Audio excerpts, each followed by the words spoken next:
أشرقت نفسي بنور من فؤادي حينما رددت يا رب العباد. أعوذ بالله من الشيطان الرجيم. بسم الله الرحمن الرحيم. الحمد لله رب العالمين، وأصلي وأسلم على أشرف الأنبياء والمرسلين نبينا محمد صلى الله عليه وسلم وصحبه أفضل الصلاة وأتم التسليم ومن سار على نهجه واستنى بسنته إلى يوم الدين. رب اشرح لي صدري ويسر لي أمري واحلل عقدة من لساني يفقه قولي. So as you know, we're still speaking about the Battle of Badr, and I want to just do a little bit of a quick revision, but I want to tell you this as a story so that you remember it, and it's something that it will stay in your minds and you won't forget it, inshallah. So I'm just going to ask you some quick questions, inshallah, just to recap on what we have done so far. Okay, so from some of the things I have mentioned previously, I just want to ask you some questions if any of you can remember. So we said that the Muslims were financially not very strong. And so how many people were there sharing each camel? 3:1. That's right. So that's 3 people sharing one camel. And how many camels did the Muslims have and how many horses? I'm seeing my notes, Sister Fakri. 70 camels and 2 horses. Yes. I didn't expect this to be a question. Okay, that's okay. These are important things. So I would like you to remember some of these things. Because it's going to show you a comparison between the Muslim army and the non-Muslim army. So if we don't know the details of the Muslim army, we won't appreciate what the Muslim army was up against and how much courage it took them to be in a situation where they're against somebody like this. Okay, can anybody tell me what was the Ghazwat al-Ashira?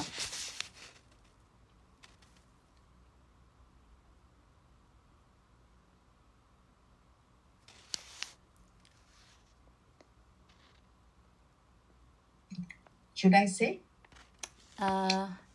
Yeah, I mean, if anybody wants, you can even type the answer in the chat box, but otherwise, yes, go ahead. Yeah, it was actually, Assalamu alaikum, it was Seerah initially, and then it changes to Ghazwa Badr. But specifically, what was the Ghazwat al-Ashira? From Makkah to Sham, they were proceeding. It was an expedition. Yeah, Makkah to Syria. Right, so this caravan, this is their main annual caravan that Abu Sufyan is heading. And he takes it from Makkah to Sham. And he goes through, the route is such that you have to pass through Medina to get up to Sham. And when you're coming back from Sham, you have to go through Medina to get back into Makkah. That's just the way the route is. So on his way up, when he is going from Makkah towards Sham, he passes through Medina, and the Prophet ﷺ, he gathers people and he gets to the area where they would have potentially ambushed this caravan. But by the time they get there, Abu Sufyan has already left and he's moved on and he's gone towards Sham. And so what happens is that yes, that's right. So this upward journey from Makkah to Sham, where the Muslims missed the caravan, is known as Ghazwat al-Ashira or Ashira. And it's the time where the Prophet ﷺ gathers people and he comes to this place where he would have potentially ambushed this caravan, but they're able to escape and leave before the Muslims get there. And so nothing happens basically, but it is known as Ghazwat al-Ashira. Okay, so you need to know that. Some people also refer to it as Badr al-Ula. Okay. All right. Who had a dream in Makkah, and what was the dream? You don't have to give me the details, but just briefly. Anybody?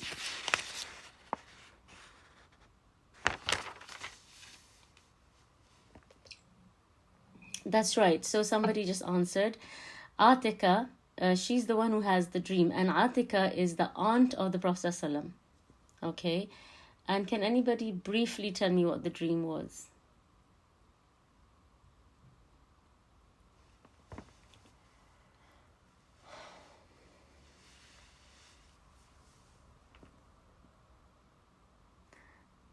So she basically sees a man come into Makkah, and he stands on top of the Kaaba, and he starts calling out and screaming out to the people of Makkah, to the inhabitants of Makkah, and then he comes down from the Kaaba and he gets onto a mountain, and on top of the mountain he does the same thing. He calls out to the people of Quraysh and he says,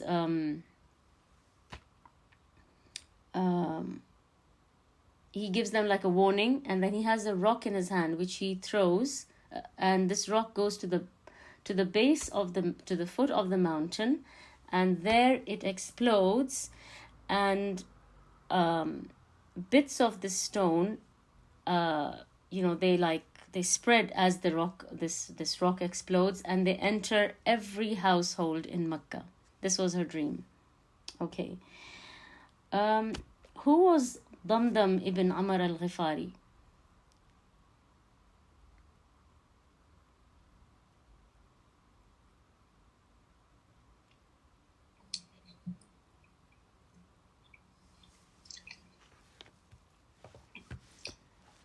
Anyone? Nobody on the chat. He was, Abu Sufyan had sent him to Makkah. I think someone has said it. Yeah, someone said it. Sister Tahmina has answered. Okay, yes. So he's like the messenger sent by Abu Sufyan to Makkah to warn them that their caravan is under the threat of being raided by the Muslims, and he is meant to go and tell the Quraysh to gather an army to come and rescue their caravan. So he goes in, and like we said, he needs to grab everyone's attention urgently, and people keep coming into Makkah all the time. So it's unlikely that someone's going to enter Makkah and everybody's going to stop and turn around to look at him, because people come all the time to Makkah for different reasons. So he has to really do a song and dance to get people's attention. So what he does is as soon as he arrives, he takes his clothes off and he becomes naked, and he slices off the nose of his camel to attract everyone's attention, and everybody's like in shock, and then everybody pays attention to what he says. And then that's when he tells everyone that, if you want your caravan and your belongings and your wealth, then you have to come and rescue it. So anyway, these at the end of this whole fiasco, they put together an army and they march towards Badr. In the meantime, Abu Sufyan has taken the whole caravan, because remember, when Abu Sufyan heads downwards back from Sham towards Makkah, he is aware that the Prophet ﷺ has tried to catch this caravan on its way up, and he's probably going to try again on its way down. So what he does is, when he comes close to Medina, he stops and he parks the caravan, and then he goes on his own to scout the area and find out if any Muslims are waiting to ambush this caravan. And that's when he goes towards Badr, and he asks those herders if they have seen anybody who doesn't belong to this area, and he goes and he checks it out, and that's when he finds out that the Muslims are they are in this area, they are around. And so that's when he sends Damdam, and he goes back to his caravan, and he takes it through another route. Okay, so now we have two things going on. Okay, so we have the caravan, which is with Abu Sufyan, and he is taking it through another route, and then we have an army of the Quraysh, which has been put together by Abu Jahl, and they're all marching out from Mecca. And when they are very close to Badr, that's when they get news from Abu Sufyan saying that he has safely taken the caravan through another route, and he feels confident enough that he has rescued the caravan from the clutches of the Muslims. And so he says, there's no need for you to come anymore, and you can go back. And Abu Jahl is hellbound on fighting and taking this war forward, and he does not, going back without fighting is not even a consideration. And they're very close to Badr now. And Badr is about 150 kilometers from Medina. So it's not very far from Medina. And when the Muslims, they are coming after the caravan, and the Prophet ﷺ does the same thing. He gathers whoever is available and ready to come to ambush this caravan, because remember, that is the primary expedition or excursion that is meant to take place, is just to ambush a caravan. And so the Prophet ﷺ just gathers whoever is available, whoever is nearby, to come and join him in ambushing this caravan. And so many people are not able to make it, because there are some people who say to the Prophet ﷺ that if you give us some time, we will go and fetch our animals or our armor, or our not our armor, sorry, our a few things that we can bring along with us. And he refuses, and he says whoever is ready can come, and whoever is not can just stay behind. And so the Prophet ﷺ is heading towards Badr to ambush the caravan, and then he sends forward two men. Does anybody remember who the two men are, who the Prophet ﷺ sends ahead?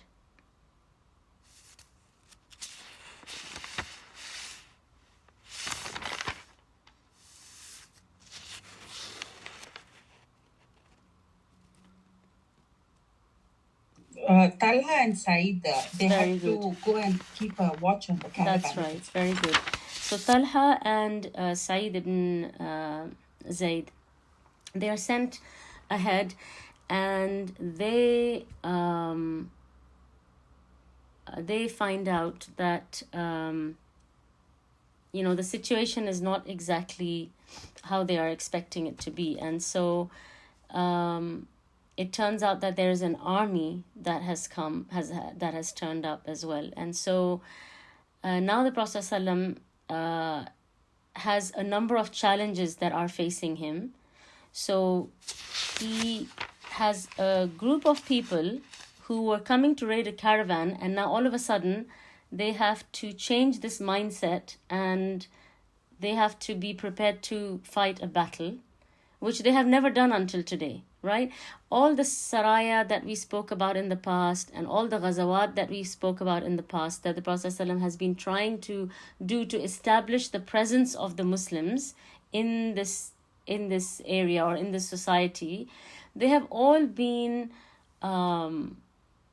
uneventful, right? There has never really been any fighting or anything like that, except for Sariyat Abdullah bin Jahsh, which was called Sariyat al-Nakhla, right? Which was done in the forbidden months, if you remember. And they took 2 prisoners of war, and they killed one of the guards. Okay? It's important for you to remember this, because this incident is going to come up again in the Battle of Badr. So this is the first time that they are going to be fighting, and this is something new to them, and they are not prepared for it at all. So the Prophet ﷺ is faced with these few things. He's got people who he has to now all of a sudden prepare for a battle. They don't have weapons which are fit for a battle, because remember, they've just got up and just come, thinking they're just coming to ambush a caravan. So they're not properly armed or anything of that sort. And it is said that some of the Sahaba had 2 spears and a bow, and that was it. Or maybe there was a total of 100 spears. And they had left behind their horses in Medina, so they only had 2 horses. And so this is a really challenging situation for the Prophet ﷺ. And now, as the Prophet ﷺ is moving forward towards Badr with 317 approximately men, he also now is in a situation where he can't really go back. So if the Sahaba say that actually, if this is not a caravan ambush anymore, we just want to like retreat and go back, they can't really do that, because now Abu Jahl's army has come and it has camped near Badr. And if they don't go and fight this army is going to keep marching. Like I said, Badr is only 150 kilometers from Medina. They are hell-bent on fighting. So they are going to come to Medina to fight if the Muslims don't come to Badr and fight. And so now the Prophet ﷺ is in a situation where he has to march forward, regardless of whether he has enough men, whether he has enough weapons, whether they are prepared, whether they are mentally not prepared. All of these things have become non-consequential. He has to move forward and he has to go ahead with this now. And so this is what happens. So the Muslims get news that the caravan has been saved again, and now what they are facing is an army. Now, and the Prophet ﷺ, he consults with his Sahaba. Okay, so he doesn't just make his decision and move forward, but he speaks to them and he asks them, what do they think? What is their opinion?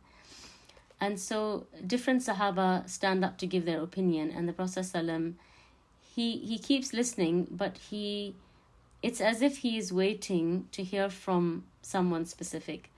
And so finally someone from the Ansar, Miqdad and Saad, both of them, they take turns, but they stand up and they speak.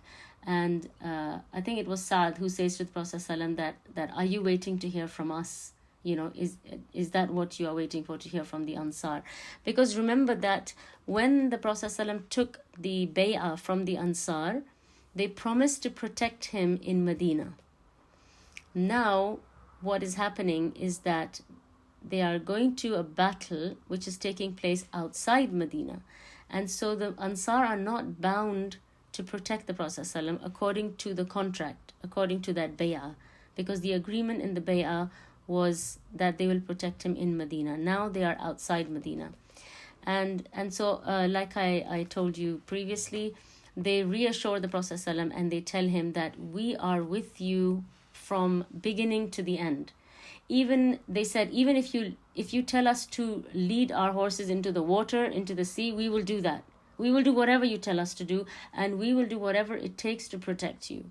And so these are very reassuring words for the Prophet ﷺ. Miqdad says to the Prophet ﷺ that we are not going to be like Musa alayhi salam's followers who said, we will sit here, you and your God go forward and fight. And so the Prophet ﷺ, he feels reassured and he feels strengthened by these words of the Ansar, and then they carry on moving forward.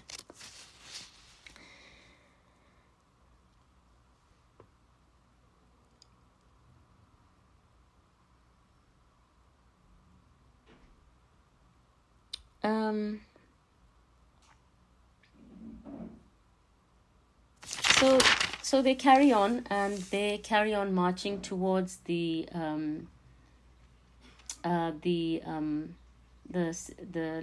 location of Badr.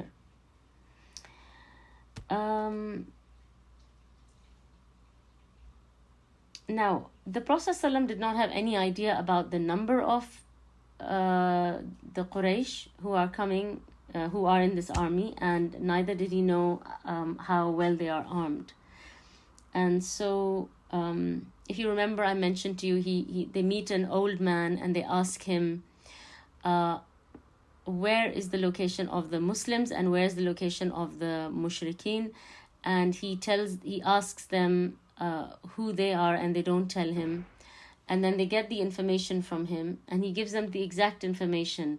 And this is again, you know, one of the traits of the qualities of the Arabs who used to live in the desert. You know, they had a very good idea of, you know, if you were to leave from such and such place, where would you be by now? And, you know, this kind of approximation, this was one of their strengths. And then finally, when he asks the Prophet ﷺ where he's from, and he says that I'm from water. And then finally they catch one of the guards or servants, and they beat him up, because they catch this servant and they bring him back to the camp. And they meant to bring him back to the Prophet ﷺ. When they come back, the Prophet ﷺ is praying. So they think that, you know, perhaps we can extract some information out of this man while the Prophet ﷺ is praying. And so they ask him, you know, that who are you with? And he says that I am with the army. And they say, no, you are with the caravan. Because really, this is, you know, sometimes when you really, really want something, that's all you're willing to believe. You know, if anybody gives you any other information, you're very happy to overlook that information, and you want to zone in to those facts that you want to believe. You know, it's sometimes like almost like you're in denial. So you just want to believe what, you know, you wish the situation was like. So they are really keen on the caravan. They just want to find this caravan. They just want to ambush it and go back. They want to take this, you know, their the possessions, and they just want to go back. So they're insisting that this man is from the caravan, and he's saying, I'm not from the caravan, I'm with the army. And they keep beating him up. And when they beat him up, he says, okay, I'm with the caravan. And then they stop beating him up. And the Prophet ﷺ, he finishes his salah, and he comes to them, and he says to them, he says, when he speaks the truth, you beat him up. When he lies, you stop beating him up. And so the Prophet ﷺ speaks to him, and then he finds out. In a very clever way, he asks him how many people there are in this army. Because when he asks him how many people, this man says there's many. He doesn't know the number. And then the Prophet ﷺ says to him, how many camels do they slaughter every day? And then he tells him 9 to 10. And so the Prophet ﷺ says that the army is between 900 to 1,000 people, because it's about 100 people per camel. And so now the Prophet ﷺ knows where they are, and he knows how many they are, right? And then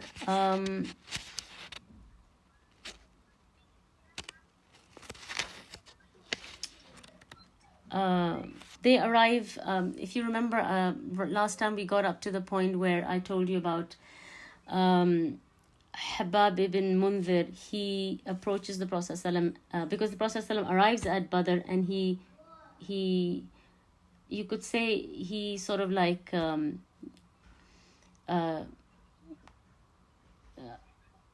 selects an area where they want to make their base, right? So he gets off at that area in Badr. And so Habab bin Mundhir very politely and respectfully asks the Prophet ﷺ that is this place that you have selected, is this according to wahi, or is this according to strategy and war tactics? And then the Prophet ﷺ, he says that this is just from war tactics and strategy. This is not from wahi.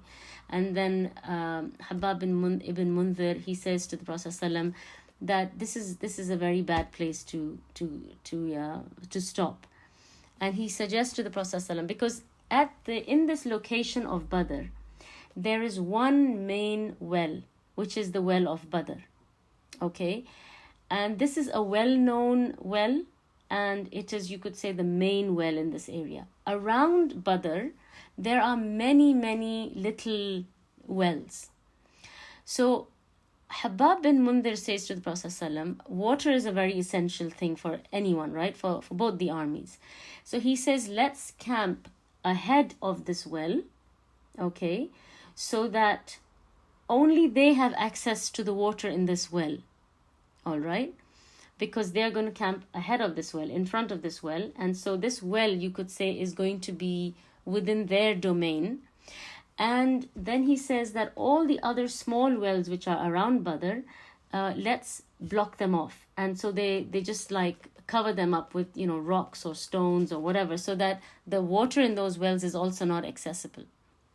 And so what they're trying to do is cut off the water supply for the enemy and sustain the water supply for themselves. And this is going to be a very important component as the battle, you know, progresses. And so the Prophet ﷺ, he agrees with him, and he says that's a very good idea. And so he moves to the place that Habab ibn Mundhir suggests, and he does what he suggests with the wells. So, you know, one of the things we learn in these situations is that, you know, the Prophet ﷺ, he is such a humble leader, and he is such a humble you know, messenger of Allah alayhi salatu wassalam. He's never you know, he never thinks that anyone is too small or too below him to give him advice or to make a suggestion to him.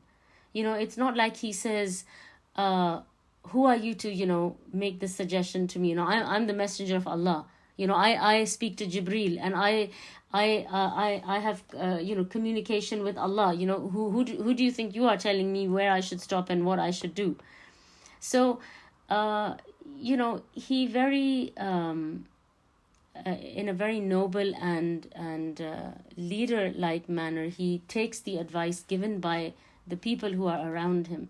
And this is something for us to learn from this, that, you know, for example, as parents, we should not necessarily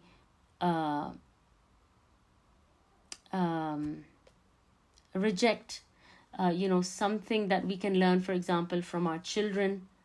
Or as teachers, we should not you know, be opposed to learning something from our students. I mean, we should never think that just because we are in a superior position, that someone who is in an inferior position or is younger than us or is less educated or less knowledgeable than us can teach us something. You should always think of knowledge, wherever it comes from, as being your lost property. And you should always be open to it. You should always be humble enough to benefit from it and accept it and take it. And so, you know, this is one of the important lessons that we learn in this.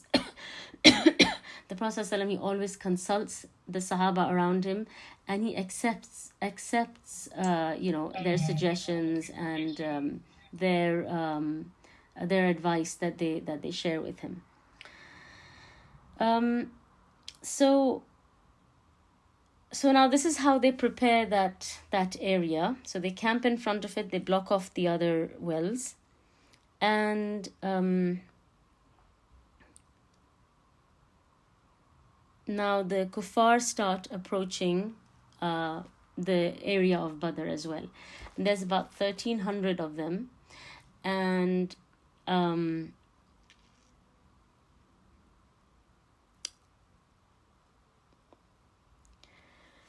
the Prophet ﷺ, he is, you know, the Muslims have arrived first at this site of Badr, and the Quraysh are approaching, and the Prophet ﷺ, he can see them as they are coming. And as they are coming, Utbah is riding a red camel, and the Prophet ﷺ, he says, I just want to read his exact statement to you.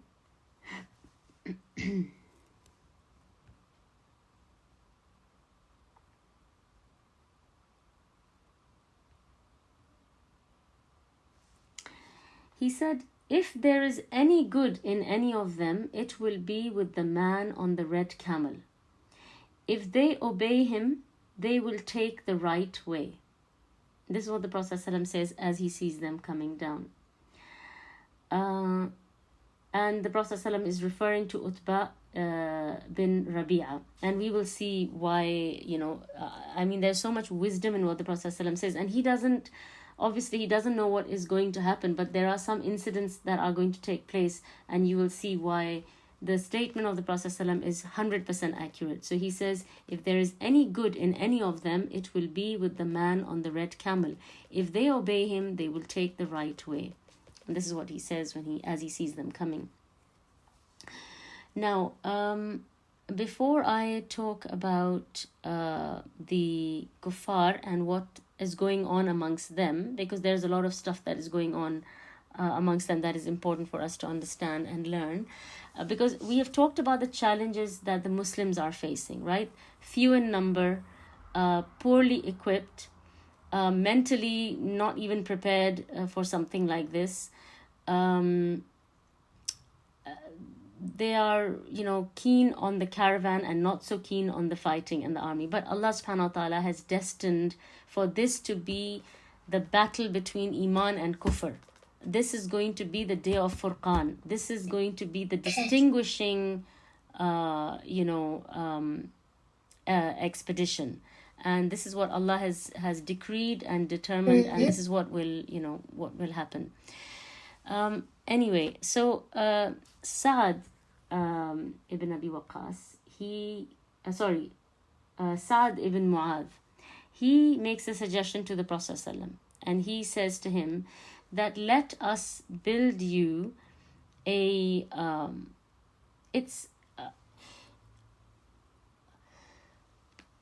I think in English we could probably call it a booth or a kiosk, but it's basically like a temporary shelter or like a temporary tent or something like that. And he says, let us build you that in the back, and we will give you some camels and guards who will be ready and waiting for you.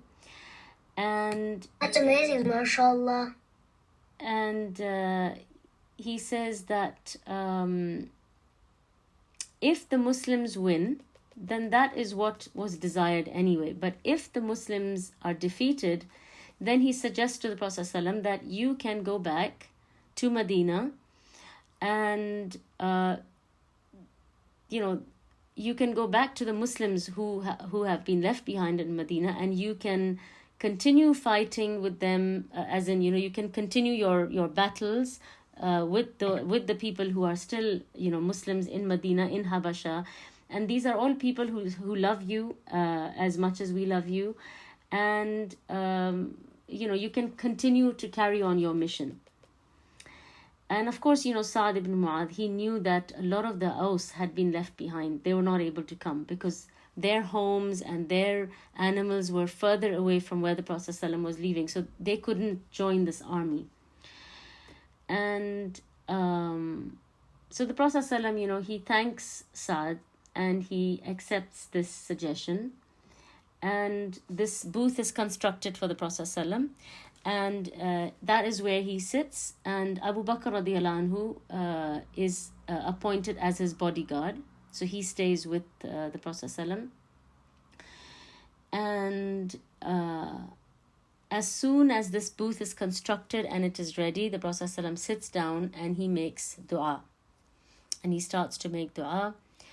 And he says, "O Allah, here come the Quraysh in their vanity and pride, contending with you and calling your messenger a liar. O Allah, grant the help which you have promised me. Destroy them this morning." And he keeps saying, "Grant the help which you have promised me. Grant the help which you have promised me." And the Prophet ﷺ also says, that if this small group of people is destroyed or defeated today, then no one will worship you. If I remember correctly, that is also a part of the dua that he makes during this time. And as he makes this dua, there is a huge storm of dust in the sky. There's a huge storm of dust in the sky, and it is said that is because of the speed with which Jibreel alayhi salam descends, and he has a yellow turban, and thousands of angels descend. So first it's 1,000, and then it's 3,000, and then it's 5,000, and the number of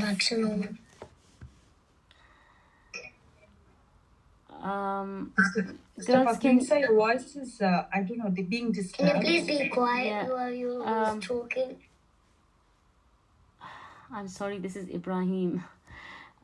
Ibrahim, Ibrahim, can you please not unmute the mic? Maimuna or anybody who is there, can you please make sure that Ibrahim doesn't unmute the mic? Okay, I'm really sorry about that.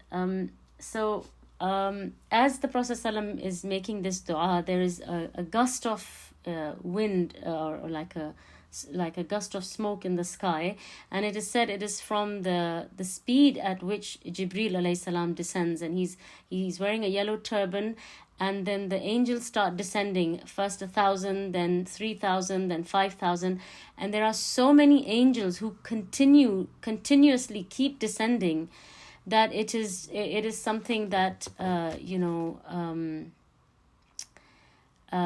it's one of the things that Shaitan sees, and he says that I see that which you do not see, and he runs away, because he played a part in tempting them to carry on and to come and to continue fighting. Then we're going to talk about the actual battle scene, inshallah. We'll probably cover that next time. But I've taken you up to the point where the Muslims are, ready and set. And, I already mentioned to you about the dream that they had, where the Prophet ﷺ saw the dream, and he saw the Quraysh as very few. And incidentally, the Quraysh, when they see the Muslim army, they also see them as few. And it's not only in the dream that the Muslims see the Quraysh as few, but as they march on, when they look at the army, they see them as very few. And this is all Allah subhanahu wa ta'ala's, you could say his help and his support for the Muslims. Because naturally, when you see a small group of people, you feel that, I can do this. This can be defeated. Whereas if you see too many people and you're few, you already go in with this defeatist mentality that I'm going to be defeated. So that's the hikmah of the Muslims seeing the kuffar as few. What do you think is the hikmah in the kuffar seeing the Muslims as few? Anybody? I don't know. They'll be overconfident that they can defeat them easily. Very good, yes. So when they see a few people, they're going to think, this is nothing, this is going to be a doddle. And they're just going to be overconfident, and they will, it's almost like a bait, okay? So they will, rather than being discouraged, they will be encouraged to go and just fight and just see this thing through, because they're going to think, this is nothing, this is going to be something that's going to be finished really quickly, because it's just a few of them.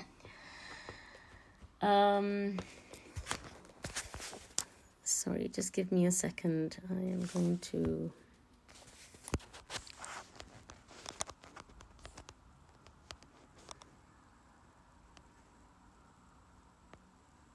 By the way, the guards are here. It's only me.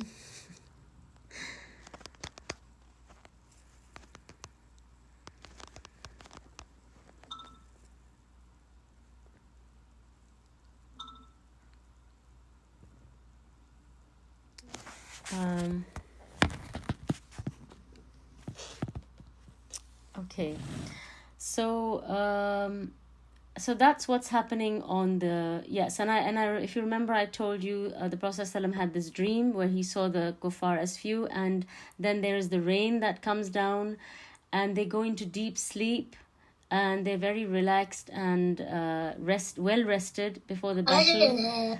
And if you remember, I mentioned to you that some of them they woke up in a state where they needed to have a ghusl, and then when the rain comes down, the rain cleanses them, and so they're all ready in that sense, and the earth becomes more set and easy for them to fight on, whereas the rain causes problems on the side of the kuffar. So these are all like in the background, okay? Now, on the side of the kuffar, what is happening? So the kuffar also, the mushrikeen, the Quraysh, they also send somebody from their side to scout the Muslims, because they also want to know how many Muslims have turned up. And how well are they equipped? And what's happening on their side? So they send somebody called Umair ibn Wahab. And they send him to go and check out this Muslim army. So he goes and he looks at them, and then he comes back and he tells them that there's about 300 of them. So you see, he's very sharp and shrewd, and he picks that up very quickly. And he says there's only about 300 of them. And so they say, oh, it's just 300 of them. Oh, that's great. You know, we can just swallow them up because they're 3 times the number of the Muslims.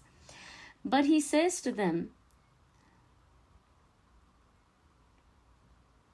he says that when I looked at them, he said, I saw death in their faces. And he said, I saw men who are willing to die. And he says,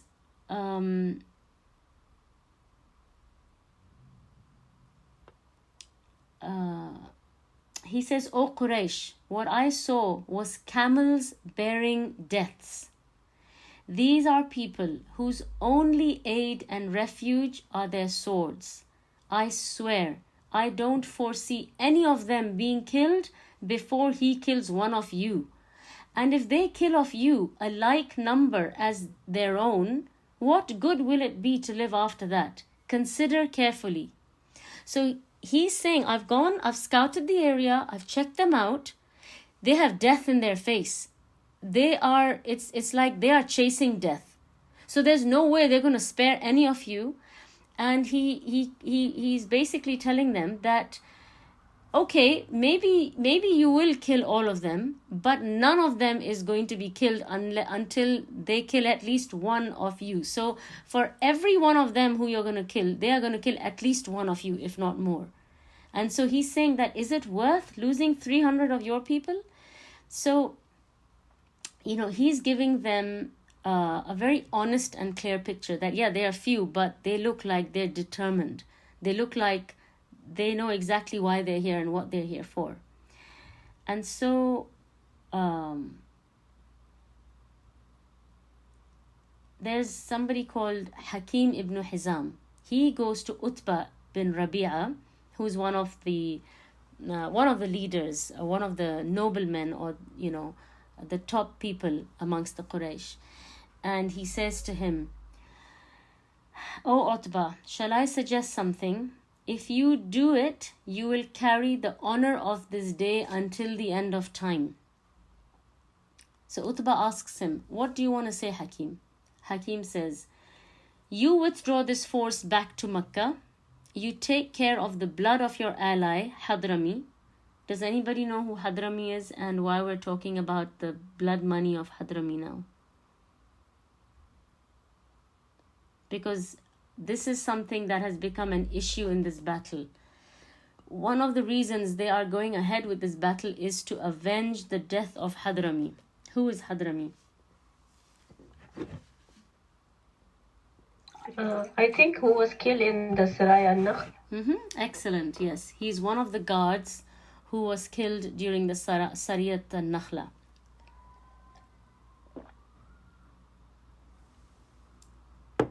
So he says to him that, look, forget about avenging his death. You give the blood money for Hadrami so that issue is finished. So he says, you take care of the blood of your ally Hadrami. And basically Hakim is saying, you know, let's scrap this whole battle and let's give the blood money of Hadrami to the Quraysh. And let's just retreat and go back. This is not worth it. It's not worth going into a battle, even though those men are few, but there's death in their faces. You know, why are we putting ourselves in this situation? And then Utbah tells him, the thing is that Utbah agrees with this. Hakim ibn Hizam agrees with this. Umair, who has just scouted the area, agrees with this. But they have to convince Abu Jahl. And Abu Jahl is the biggest, you know, shaitan who is in this army. And he is refusing to back off.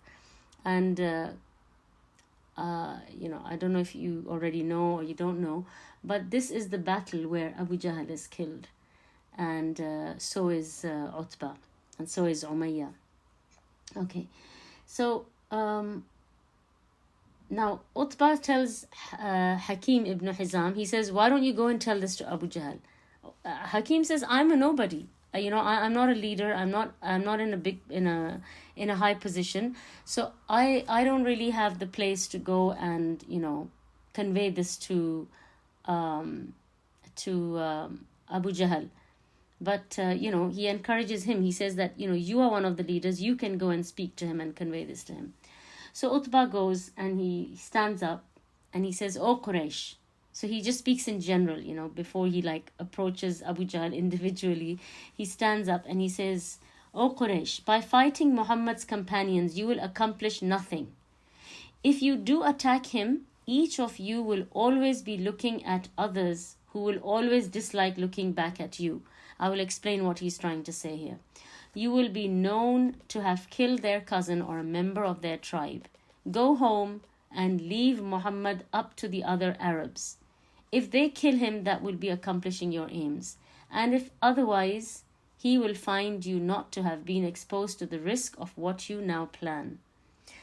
Basically, what Utbah is saying is that, look, which is what Hakim ibn Hizam said to him, that they're all one clan, they're all one tribe and one family, right?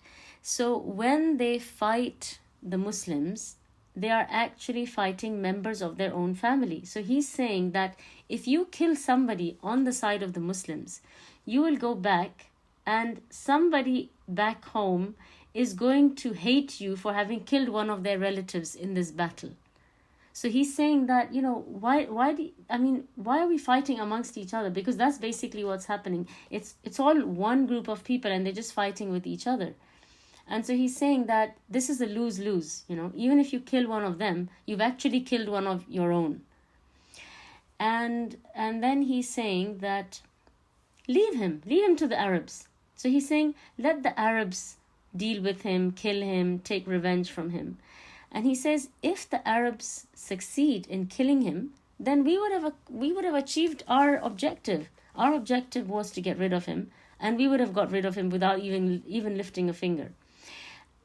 And if he is victorious, and as in he succeeds, and the Arabs are not able to kill him, but he becomes successful, then he's saying he will not come back for you. He's not going to come back and fight you because you never fought him in the first place, so you're not an enemy to him. So why are you going into this battle, subjecting yourself to death and subjecting yourself to being amongst the enemies of Muhammad alayhi salatu wassalam? So they don't want to be in that category, and they prefer to be on his good side rather than on his bad side.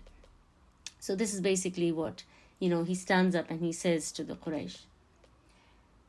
And you can imagine Abu Jahl's reaction, because this is not what Abu Jahl wants to see. He wants to see fighting and death and,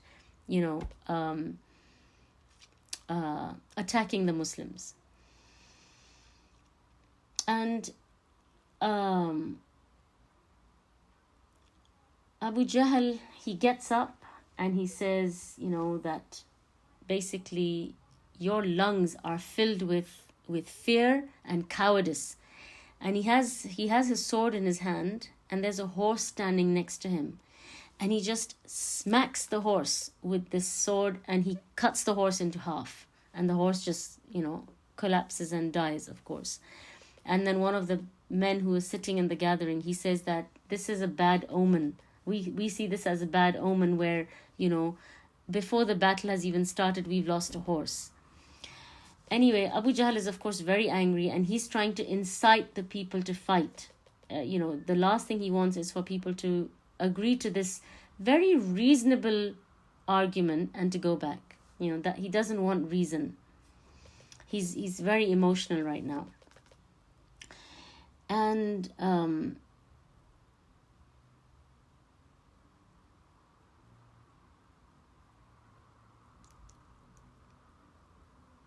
Abu Jahl says, I swear his lungs are filled with terror when he saw Muhammad and his men.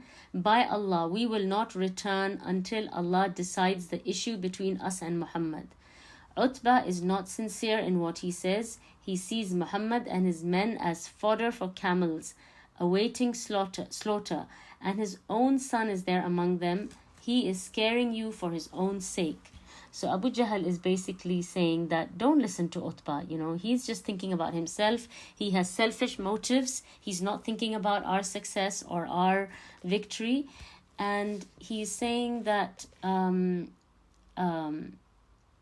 that when he says that he sees Muhammad and his men as fodder for camels, he's basically saying that we are going to make a meal out of Muhammad and his men.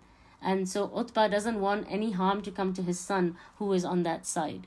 And so, he makes up this argument as to why, even though Utbah's argument is reasonable, we shouldn't listen to him. Abu Jahl can basically see everything is slipping out of his hands, right? If you remember, we talked about Al-Akhnas ibn Shuraiq. Does anybody remember who he was and what we said about him? Al-Akhnas?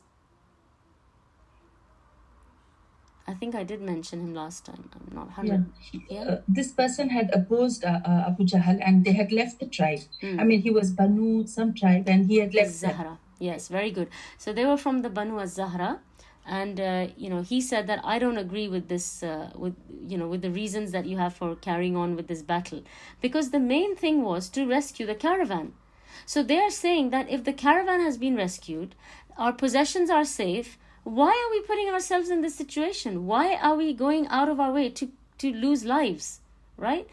And that makes perfect sense to everyone except Abu Jahl.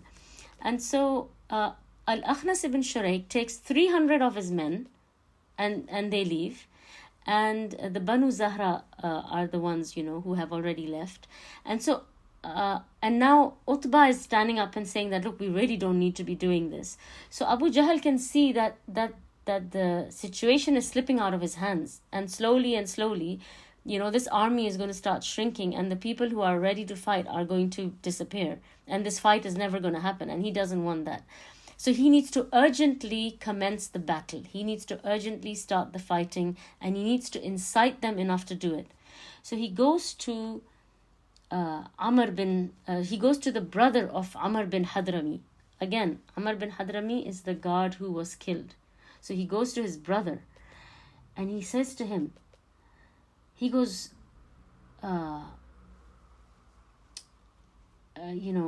he incites him and he says that, come on, you need to start doing something about this. And he says, your ally, your protector Utbah wants to withdraw the army and go back and go and inspire the army to fight. Okay. And so so the brother of Amr bin Hadrami, he gets up and he goes and he starts screaming and he goes, woe to Amr, woe to Amr. And he marches in front of the army, inspiring them to fight. Now, the way that they incite Utbah it's done so strategically. Abu Jahl is so good at, creating and stirring up trouble, that Utbah is the first one who dons the armor and he dons, his helmet, and he's the first one to go into the battlefield and request a duel. Okay, we will talk about the tactics of the battle and the two different main types of battle tactics that existed at that time, and how they were different, and how the Quraysh adopted a certain tactic and the Prophet ﷺ adopted a different tactic. And we will talk about the actual, fighting and how that takes place, but inshallah next time. So just to finish this off, and anyway, so with all this inciting through Abu Jahl and through the brother of Amr al-Hadrami, etc., you can see that, they're getting more and more determined to actually fight and not to retreat.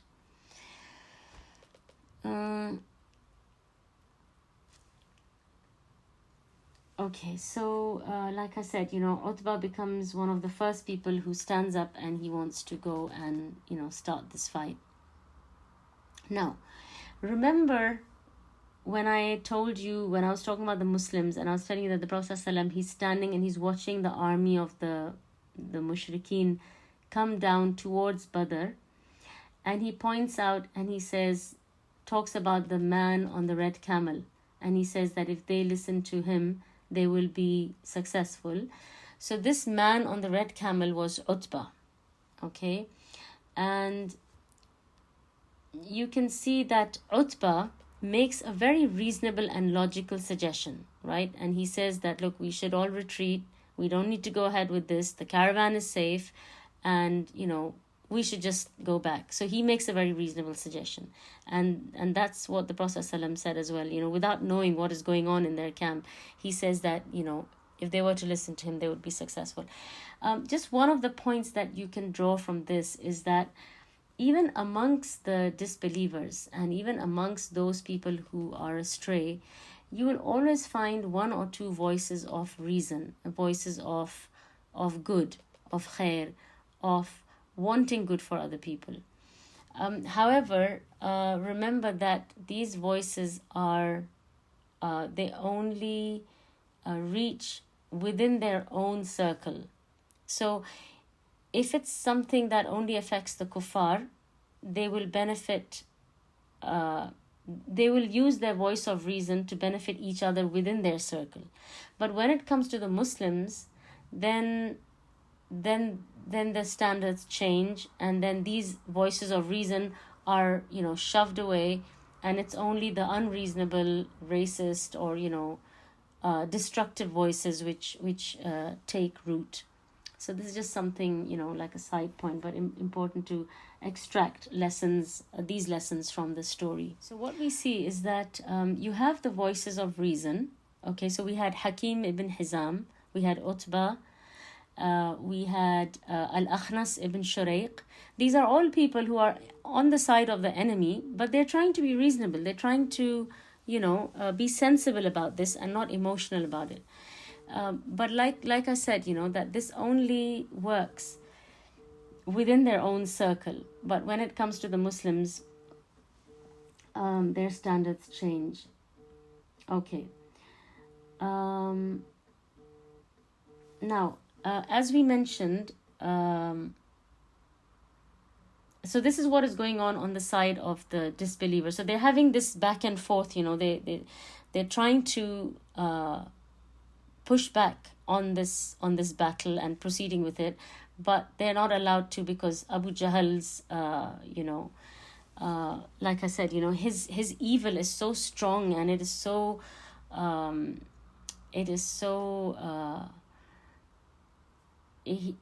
you know, it has such a strong presence, and he's so assertive in what he wants to achieve, that it is not possible to you know, push back on what his agenda is, on what his objectives are. So they you know, by the time they finish this whole back and forth and discussion, they've decided to go full blow into this battle, and the Muslims are prepared and they're ready. And the Prophet ﷺ, like I said, you know, he's in that booth that they have set up for him, and he can see that the army is proceeding, and, you know, that this battle is about to, you know, commence. And like I said, you know, the Prophet ﷺ is making dua, and as he makes the dua, I told you, you know, Allah subhanahu wa ta'ala responds to his dua. Incidentally, the kuffar, also before the mushrikeen, before they left Makkah, they also made dua. And it's very interesting, the dua that they made. They held on to the Kaaba, or onto the cover of the Kaaba, and they made dua to Allah. And they said,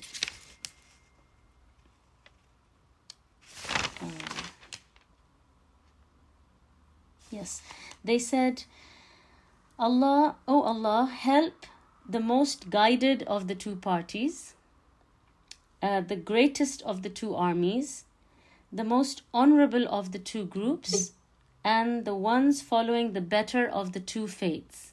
And Allah subhanahu wa ta'ala responded to this dua, right? So they said, Allah, help the most guided of the two parties, the greatest of the two armies, the most honorable of the two groups, and the ones following the better of the two faiths. And this is the dua that they made just before leaving. And, Allah subhanahu wa ta'ala answers this dua. Okay. So like I said, that although you can see on both sides, right, both the groups, they're trying to push back on this. They don't want this battle to happen. The kuffar don't want it, and the Muslims don't want it. But who is it who has destined for this to happen? It's Allah. Allah has decided that this battle will happen, and this will be the distinction between right and wrong, between Iman and Kufr. So you can try whatever you want, you can have all the arguments and all the discussions, but this is going to happen. And as Allah subhanahu wa ta'ala says, in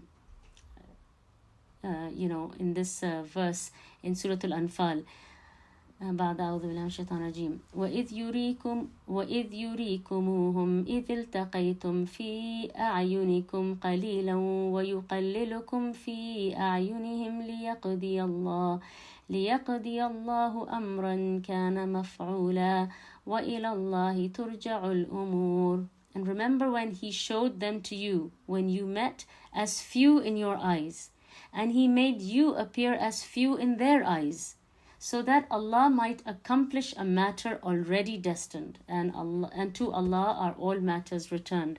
So you see, everything has been set by Allah subhanahu wa ta'ala. They appear few in their eyes, the Quraysh appear few in the eyes of the Muslims, and this is all so that this matter can go forward, so that this battle goes forward, and the outcome of the battle is what it is at the end. And so when the Quraysh saw the Muslims, and they saw them as very few, they became really anxious to fight them. Okay? And they're really eager to go ahead into this battle, because they're convinced that this is going to be a really easy and quick job.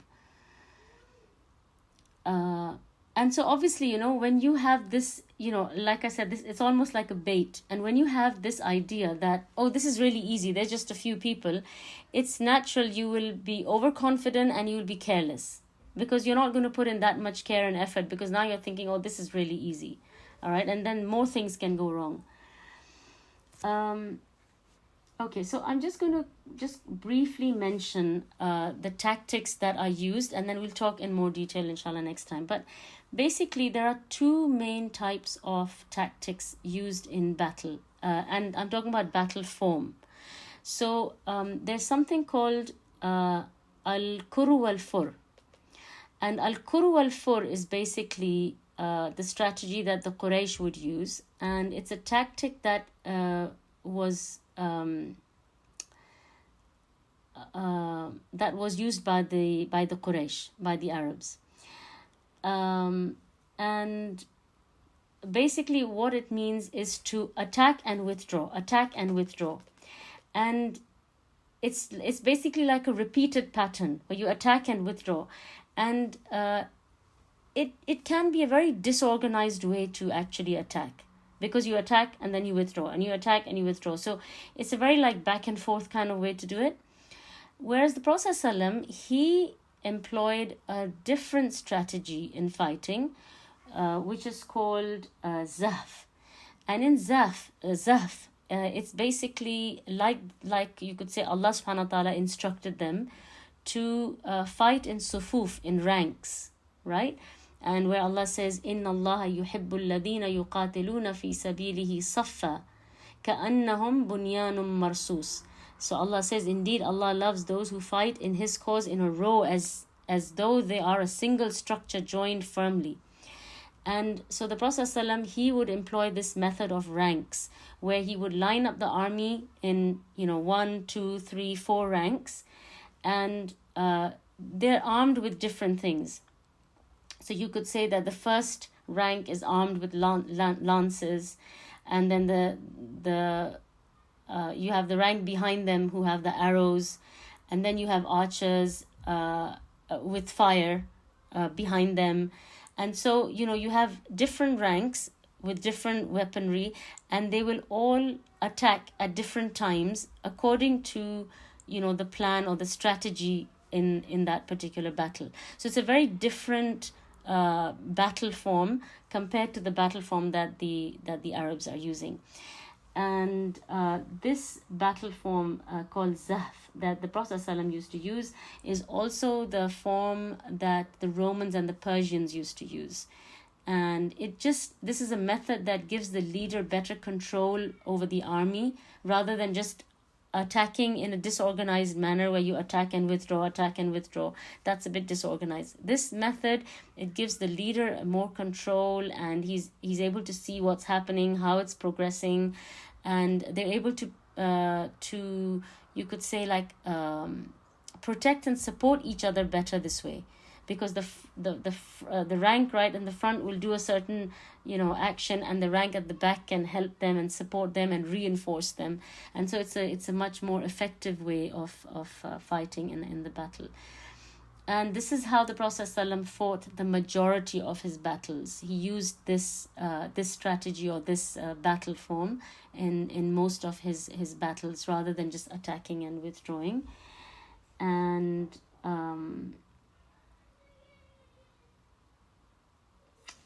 we will talk inshallah next time in more detail about how the angels assisted them, and more details about the actual battle, how it starts and what actually happens, what conspires during the battle. So I know the Battle of Badr is taking time, but I hope inshallah that you're starting to remember the sequence of events and how it happens, why everybody always says that this was not meant to be a battle, it was just meant to be ambushing a caravan, and how it ended up being a battle. And so as you can see now, there is no mention of the caravan because the caravan has has taken a different route and gone, and now we are faced with a completely different scenario, which is a battle which was completely unexpected. But this is where we will stop for today. Just to mention a few side points. So just for you to remember that, for example, Badr is about 150 kilometers from Medina. Does anybody know what the Prophet ﷺ's age was during this battle? 2 years post Hijrah. He migrated, I think, around 53, because 10 years he stayed there. 63 he died. 55 years. Yes, I think. That's right. So this battle takes place in about, you could say, the second year of after Hijrah. So he's about 55, 56. Okay, so you can see that at this age, why the Sahaba are saying to him, let us make you a booth and let us keep you in the back where, you sit and you watch the army, you watch what is happening. But when he makes dua and the angels descend and he sees the Quraysh coming forward, when we cover the battle scene inshallah next time, he immediately, he takes his sword and he races into the battlefield. It's not his nature to just sit back and, watch while everybody else goes through the hardship of the battle. This is how humble and how close he was to his people. It's easy for people to say things about him and give him negative make negative comments about him, but this is the real person that he was. He cared so much for his people, he cared so much for this mission of getting this deen to us, that it's almost like he was the first person to go and to try and participate in something like this. That was one thing that I wanted to tell you about his age. And that's basically it, really. Also, there was another point that I mentioned last time where when Akhnas and Abu Jahl are having this discussion about why he feels that this battle should not take place and why Abu Jahl says it should take place. So basically, we see a matter called kufr al-istikbar, where people know something to be the truth, because Akhnas asks him, right? He says, have you ever known this man to lie? And he says no. So they know that the Prophet ﷺ is not a liar. They know that he does not lie. But the reason they won't accept it is because of tribal arrogance and tribal superiority. They can't make their tribe seem inferior to the tribe of the Banu Hashim, because they're always been neck to neck with Banu Hashim. You know, when it came to serving the pilgrims, when it came to any kind of honor, they were always trying to compete with the Banu Hashim. And this almost just became like a competition. And so just to not be lowered, and for the sake of their egos, they're not able to accept that the Prophet ﷺ is, the messenger of Allah, alayhi salatu wasalam. These are just some of the few side points that I wanted to mention. If there's any questions, I'll take them. Otherwise, inshallah, I will see you next week with I'm actually not certain if we will have a have a dars next week, but I will announce on the group, inshallah. But if we do have a dars, it will be on the hadith, inshallah. So we will try and maybe we can try and finish the hadith next time. So if there's nothing else, you're welcome to leave. And if you have any questions, you can ask either in the chat box or you can unmute your mics. Jazakallahu Khair for joining us. And I hope Allah subhanahu wa ta'ala enables us to meet the Prophet ﷺ in the Akhirah, and to be close to him, to be amongst his neighbors in Jannah, to drink from the hawd from his hands. I hope Allah subhanahu wa ta'ala, he raises us with those whom we love. One of the reasons we are doing this class and you're attending this class is for, out of the love for the Prophet ﷺ. So I hope Allah subhanahu wa ta'ala rewards us all by keeping us close to him on the Day of Judgment and in Jannah, inshallah. Barakallahu feekum, and thank you for attending and making time for this. It's always very nice to see all your names and to see that you're all here, mashallah. If I've missed any questions or anything like that, please repost them, but I can't see any right now. So Abba had a question. She had a question if somebody was from, her question is there. Was Hadramin from Yemen? This Yasmin Abba has asked that question. Okay. So usually the name Hadrami, it does mean someone who is from, their surnames reflect their tribal names or the area that they belong to. So Allahu Alam if he was from Yemen, but he was definitely someone from Mecca. So perhaps his ancestry went back to that, or maybe this was his tribal name, and maybe the tribe originated from there. Because remember, the original Arabs, I can't remember. I think we must have covered this right in the beginning of Seerah when we talk about the origin of Arabs. They are either Adnani, which is their origin is actually from Yemen.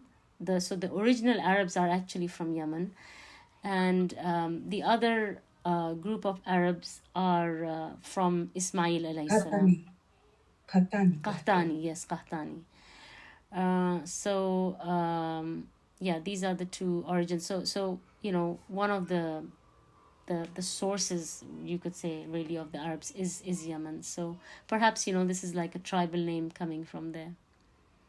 But the guard was from Mecca, the one who was killed. He was from the, Quraysh, as far as I know.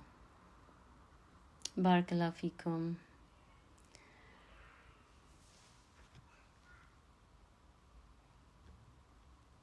So, inshallah, if there is nothing else, I will end the meeting. And inshallah, look forward to seeing you next week if we have the dars, inshallah. So I will try and announce on the group maybe a day or two in advance to let you know whether we're having the dars or not, inshallah. Okay, Jazakumullahu Khairan again, and سبحانك اللهم وبحمدك أشهد أن لا إله إلا أنت أستغفرك وأتوب إليك. السلام عليكم ورحمة الله وبركاته. وآخر دعواهم أن الحمد لله رب العالمين.